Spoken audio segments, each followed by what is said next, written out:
Sure. Thanks for the introduction. As you'll notice in the left-hand corner, I'm not Lisa Courtney. I'm Jim Westover. I have been with the organization now for over 5 years. It's as you know, the camping industry is definitely a unique one. There's a lot of different folks you get to meet, and I've had the pleasure to meet a lot of folks through this process. So it's a very communicative type of group out there, and there is lots of learnings out there, starting with ARVIC itself. So if you're here today, congratulations. You're probably taking the right steps for the building blocks to get into this industry. This industry itself right now is it's really a hot industry, and it's mainly just due to some of the financials that are out there, just how it's been performing, and of course. With COVID, everybody knows that this is one of the kind of bigger activities out there that has people out and safe and still being able to recreate, which is a huge bonus for everybody. In my brand itself, we'll get into some of the dealings, but my background is I've been in franchising now for over 15 years. I started out in quick service restaurants with Brewster's Real Ice Cream on the East Coast. They have about 200 or so units, and my other one I worked with was Vicelli's Pizza, which had about 100 units on the East Coast. So I've always been in the franchising model. As you'll learn from the franchising model, there's still the entrepreneurial aspect, but there's also what we like to call sort of business in a box, which can really help you get a leg up on, let's say, the individual competition, just due to the support systems that are out there for you. I'll take a second here and get my screen up and running. So why partner with a Jellystone park, right? As you can see right here, it's tools and support to strengthen your business. Revenue's worth raving about, and franchisees are happy campers. And we'll get into a lot of that here. As you can see, this is one of our large layout parks. We do these structures. We want to make sure that people have the ability to move about, the ability to do what they want to do, and of course, clean, safe environment to recreate in. So all these are important to us.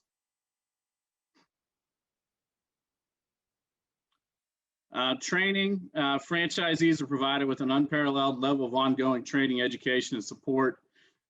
We have one that we meet each year. It's called Camp, and that's done in the beginning of the year. And we do this in order to essentially get our staff up and running, and we want to get them going and educated on campground systems as well as our brand itself. Our franchise support, we also have a online camping library as well with a bunch of training materials. We call this aptly named the Ranger Smith library. And then of course we have an operations team that will reach out to you, and they'll start and help you grow your recreation program, as well as revenue generating family friendly activities. So we get in there, we kind of assess what the park needs to be done. We take a look at all the revenue driving opportunities out there based off of the layout of the property itself. And then of course we educate you on these items as well. 1 week personalized training and brand operations, which I mentioned. We will also go out to the park, help get you set up, help you get you running, and really take a look at having a good kickoff for you. We'd like to do grand openings and hold unique events to try to get that park notoriety, as well as working with our PR department with kind of a introduction plan into the system. We also have an annual symposium and spring meeting with education sessions. A lot like what you're going through now with ARVIC, we hold those as well. We have probably over 300 and some vendors at our shows as well too, and they are all participating. And of course, we have our negotiated prices with them as well too. So we are always working with them to quote unquote get economies of scale, if you will. And they are a lively bunch, and they work very, very well hand in hand with our franchisees and trying to accomplish their goals. So marketing support, obviously with our marks, branding is a big item with us. We do a lot of national marketing promotions. We also work with you on the local level and really just designing a strategy for your park, how we can get it out there. We do a lot of measuring the impact of these, whether it's through your web page or your numbers, but really just making sure we understand the magnitude of what we're doing and how we can help you kind of design it for your individual park location. Because unlike quick service restaurants that I dealt with in the past, there is no cookie cutter park, if you will. Each park has its uniqueness, whether it's the amenities inside of it or what they have available to them at the disposal with their natural beauty around it. There's just so many different options. So we try to strategize off of those. Our marketing team will help you maximize those. And really what we're looking for is consumer awareness and demand for your individual park. That kind of give you an idea of what we target. We're typically, looking at the 35 to 44 age group. You're gonna have 4+ kids in that group and you go from there. So that's kind of our customer that we seek out. We're now working with a new Jellystone app as well, and it's really just helping you navigate through our parks, the amenities, the activities, the theme weekends. Really what we wanted to do was have a interactive application involved with the campground so you can kind of customize your experience, as well as add on different items that you might want to purchase or check out. And for us, we get the number one thing we used to always hear is, when is the bear coming out, right? Whether they know Yogi or not, or they just have seen him from our park, that's kind of the number one thing we do. I like to call it like our bear alert system, if you will. And it just helps folks know when it's coming out. They have to create those memories. And of course, when you create those memories, there's opportunities to monetize those memories with merchandise and other opportunities as well. Other items that we have a market force information, which is really helps us drill down with the guest experience at our parks. This helps you know the key drivers that lead to guest satisfaction. I think Tim was talking about Wi-Fi. We've found a direct correlation between Wi-Fi and the happiness at that park. So when you're investing, think of these items because there's more and more folks that are getting on the internet, and of course, experiencing our park in different ways, whether they're streaming something or if they're interacting with our park. We have some games that we can do on our apps, and those become big things for us as well. And really what we're looking for is just measurable results that will help increase the business. So we want to look for drivers out there that will help promote the brand and make it a unique experience, because they are choosing to stay with us. And this year there was a lot of new campers, of course. I think over 50% of our campers were new and first-time campers, which leads to different expectations as well as different needs as well. We also have Club Yogi Rewards. It's a free loyalty program for our customers. We have about over 250,000 now. I know it says 225,000, but we continue to grow it. And the member versus non-member activity is big as we continue to increase the average spend within the park. And it really just helps get the customers to know us more, as well as us to know more about them. And we have our birthdays that we do with them as well too, and some other giveaways that we can do within the park. Another one we have here is merchandise. This is a big portion of our brand. If you've ever been to one of our locations, chances are you've been in the shop. You've seen all the different items we have. But our retail team really helps organize that. They have backgrounds ranging from Macy's to you name it. They are really just focused on maximizing the revenues for that particular store. And there is a methodology to it, whether it starts with our plush or all the way through to your everyday items, right? Everybody has their items that they have out there that people might have forgot or needed. And there's a little bit of magic behind that on how that all coincides with one another. The retail line consists of over 600 products. So we have a lot of SKUs, as we say. We actually have our own warehouse where we house a lot of these items. We also can do the drop ship items to your park as well too, that are the more branded specific ones as well. And as you can see down there, LSI approved apparel vendors ship more than 2 million in merchandise to parks.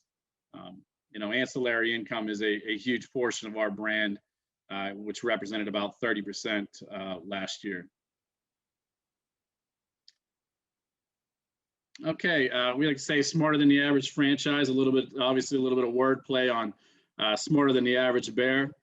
Jellystone Park locations generated an average of 1.7 million revenue in 2019. I'm happy to say that we've now crossed the 1.8 million threshold in 2020.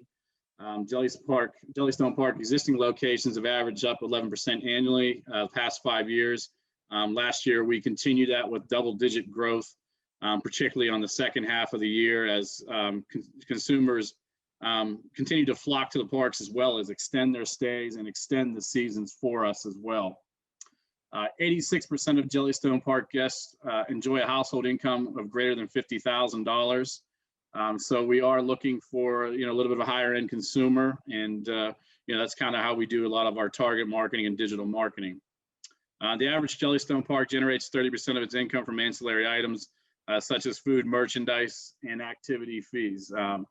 It had been mentioned before that some folks charge extra for it. It just depends on your business model, what makes sense, and what you're offering. If you are offering something unique, then obviously that is something that you want to include in your pricing.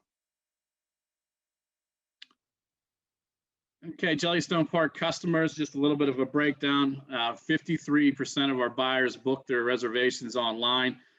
With our new online system, CampSpot, that number has really crept to about 70% for the folks that are on that system. It's really becoming a huge revenue driver for us with locking fees and also the ability to do optimization manually for you and do upsells. I think the upsell and key is big because it's something that you have to train almost religiously for a person to remember to do an upsell over the phone. But on our network, it's kind of done automatically for you.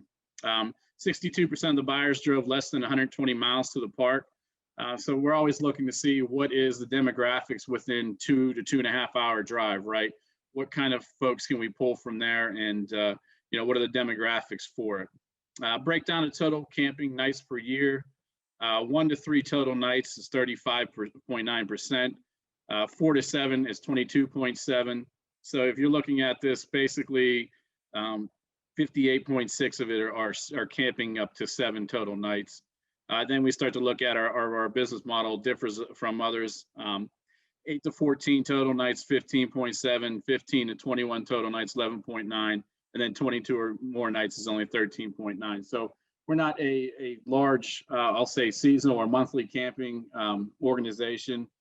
We really do focus more on the transients, and their focus is normally 2.5, 3 night stays. Breakdown of Jellystone Park camping nights per year. 1 to 3, 57.5, and I think we went over most of this. 4 to 7, cumulative of 88.9.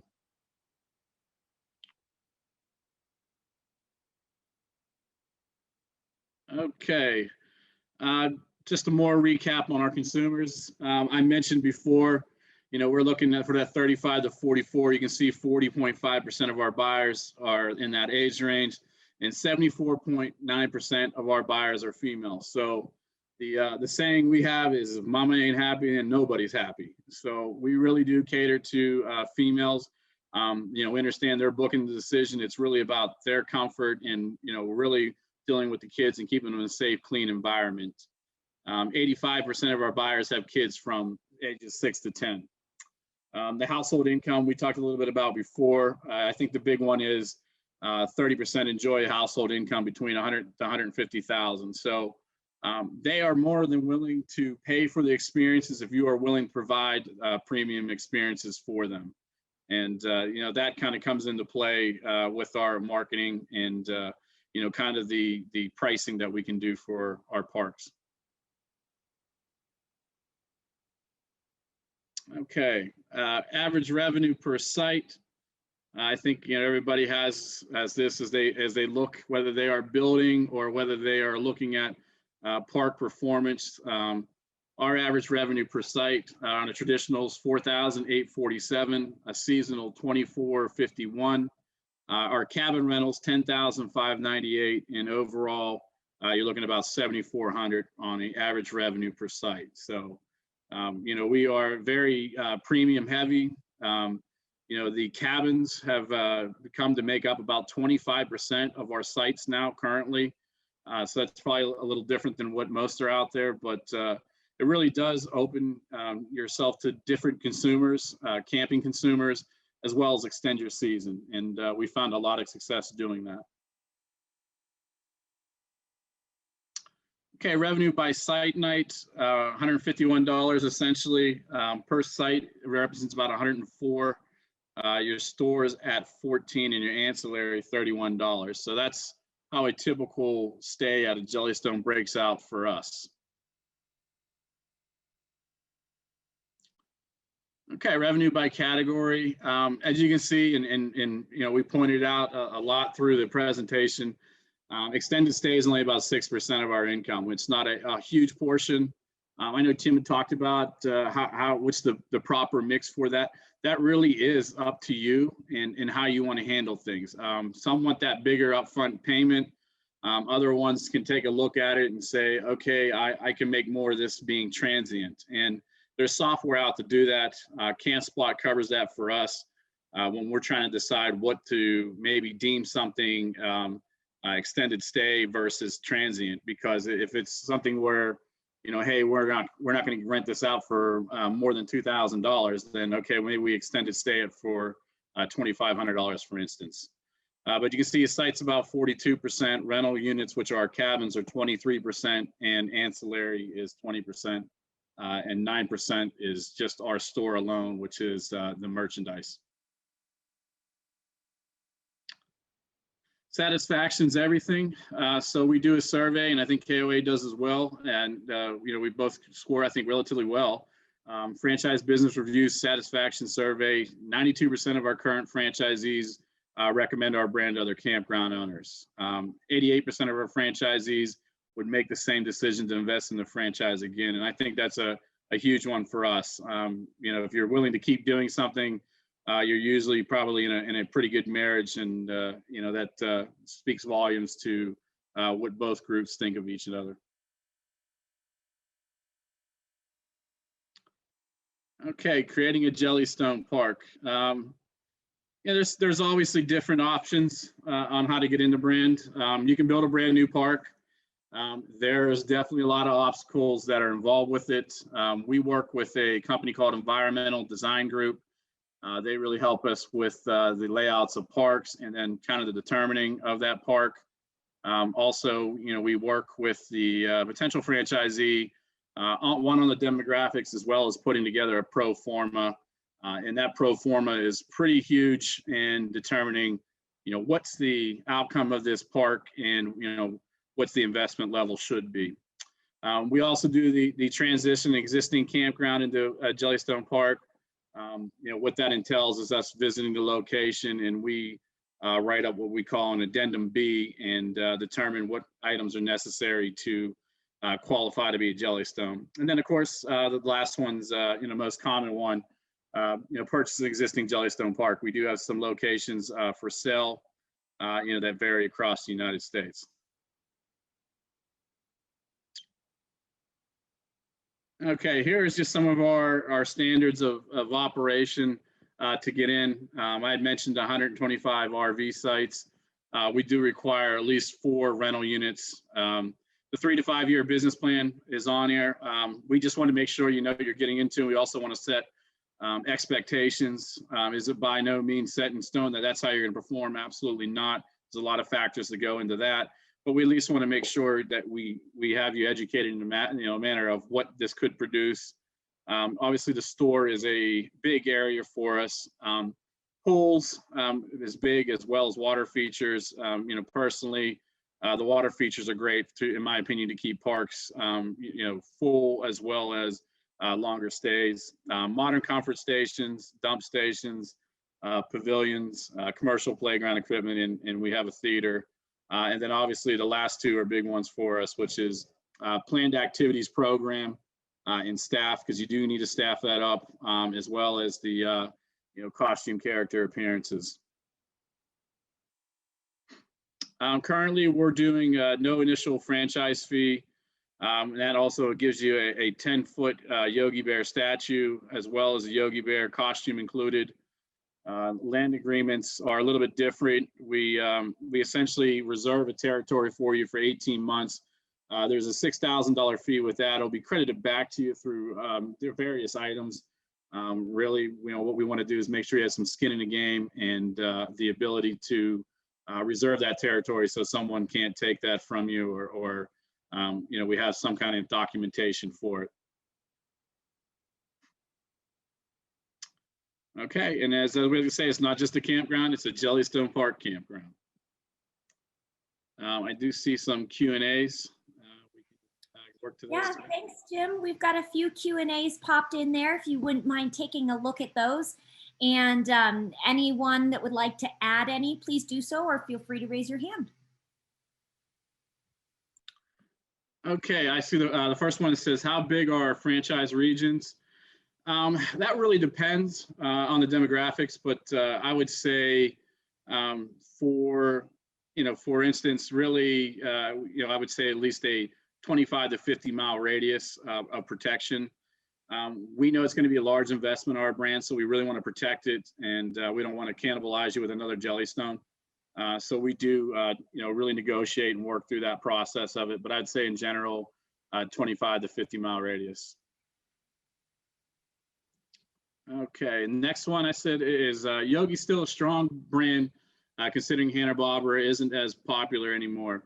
I get this one a lot, and really what I would say is the character has less to do about it more than the experience at this point. The experience is really the Jellystone Park that we speak of, and there is being new things produced, new materials with Yogi Bear currently. He's actually on HBO Max right now, as well as some other things in the work. There's going to be a Jellystone Park series, but for us and to many people, we are Jellystone Park. And what I mean by that is they may not know the bear coming in, they may not know anything of it, but they know what the expectations are of that stay and what's going to be provided to them. So in essence, we create that. As a matter of fact, when their movie was released in 2010, they came to us for the marketing materials and bears to be provided. So I think it's more so on the experience and the reputation than the character itself. What is a modern comfort station? I mean, that varies, and I think we're looking for locations where it's obviously been renovated. It's not cracks. There's not a lot of flooring that's torn up or worn out. Those are things we can work through. I mean, we go through and we do what we call an assessment on it. And we go all the way through everything from making sure there's hooks on the stalls to going through what capabilities it has. So we just want to make sure it's functioning properly. I mean, I think it's one of the first things people look for in the park and they judge. And so we want to make sure it's up to date, functioning properly. And I can tell you, if you ever went on my camera roll, you'd find more pictures of bathrooms than I probably care to talk about. But that is one of the first things you do when you get into a park, or if you're building a park, the first thing you look at is sewage and electric. So from that standpoint, we want to make sure we're meeting the consumer's expectations. Jim, we have a participant that has raised his hand and would like to ask the question directly. So Okay. Vishal, I have gone ahead and given you permission to unmute if you would like to do that.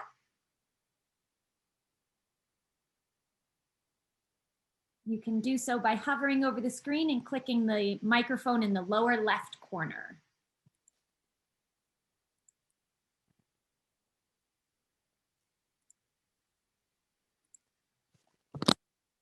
There you are, hopefully, maybe. Yeah, hi, can you hear me? Yes, we can. Okay, great. I wanted to understand a little bit about um, um, from you when you say ancillary income and store income, you add those numbers up 14 and 9% on your chart. That added up to almost 25%. So what's coming? What is in that number? Are we talking about like restaurants or food sales? Yes, that would still all be in those numbers. So we look at anything that's sold in, we essentially just call it, it's a ranger station, but we call it the profit station. And that is anything that can be sold out of there, whether it's foods, whether it's merchandise, rentals, because the bike rentals were mentioned. One of our big amenities is actually boat rentals as well. All that gets put into that. So that's where that number comes from. Understood. And you had a chart that showed it on a per day per something. Is that per day per family? How much is that ancillary income per day per family or per rental? I thought you had a chart. You moved. Yes, it's about $22 a day. We expect them to spend additionally inside the park. And that's including store. Yeah, that's included the store. So anything they might buy there or rent. Thank you very much. Jim, And this is another. Oh, I'm sorry. Go ahead, Vishal. But this is per family, or is it per renter? Like there may be 4 people in an RV, right? So right, per I'd say per reservation. I would say that per that person. Okay, $22 per day per reservation on Correct. ancillary and store. Thank you. Mm-hmm. Jim, we've had another question pop up into the Q&A. Okay, let me get there now. What are the financial requirements to be a Jellystone franchise net worth? I think that differs, and I'm glad you asked this question because this is one of the ones I've been working with.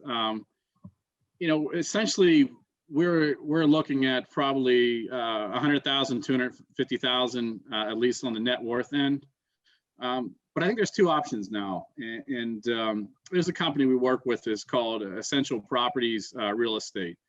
And what they want to do is kind of operate more in traditional franchising. And I know these guys from my background in quick service restaurants. So when I'm talking about quick service restaurants, a lot of times you just buy a job. So these folks have the ability to purchase the land and actually do the improvements for you as long as the franchisee is approved by us. So that allows the franchisee to get in on a lower end, if you will, in regards to upfront cost or net worth requirements. When you're looking at the 250 to, let's say, 400,000 net worth, you're probably going to be looking at, and I don't know if Paul spoke yet or not, but you're probably looking at SBA loans, up between $3 to $5 million is what you're looking at for that. So I hope that answers your requirement question, but it is one that comes up often. And as these parks continue to get larger, of course, the costs go with it. And, that's kind of where those factors, if you will, of, whether it's 4 times gross and so on and so forth and what can be paid out happen. But that's what we've been kind of working on is different solutions to, keep the initial investment down.